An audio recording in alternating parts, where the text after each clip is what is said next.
এ যুগের সুলতান Recep Tayyip Erdogan নিজের অকল্পনীয় মেধা এবং দৃঢ় সংকল্পে তুরস্ককে নিয়ে গেছেন অন্য এক উচ্চতায়।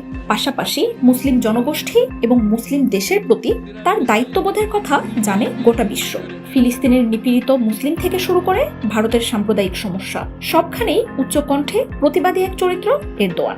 En az onlar kadar bizi de rencide etti, bizde de infial oluşturdu. বাংলাদেশে ছাত্র জনতার অভ্যুত্থানের পর ভারত থেকে আসা পানি যখন ফেনী, কুমিল্লা, নোয়াখালীর মতো জেলাগুলোর লাখো মানুষ দুর্বিষহ জীবনযাপন করছে, তখন আবারও দৃশ্যপটে হাজির হলেন তুর্কি president Recep Tayyip Erdogan.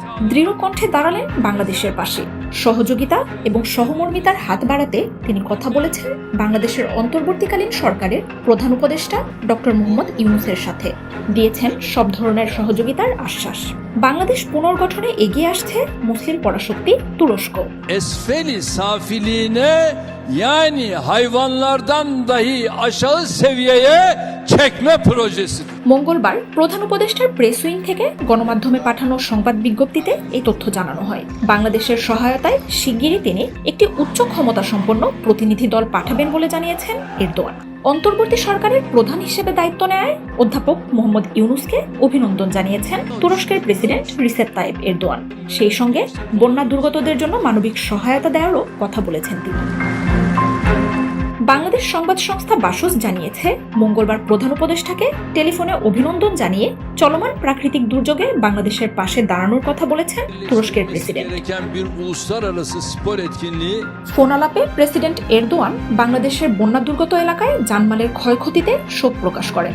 Doctor Yunus এ সময় তুরস্কের প্রেসিডেন্টকে ধন্যবাদ জানান। পাশাপাশি বাণিজ্য প্রসারের আহ্বান জানিয়ে বলেন, বাংলাদেশের উৎপাদন সহ গুরুত্বপূর্ণ খাতে তুরস্কের বিনিয়োগ প্রয়োজন হবে।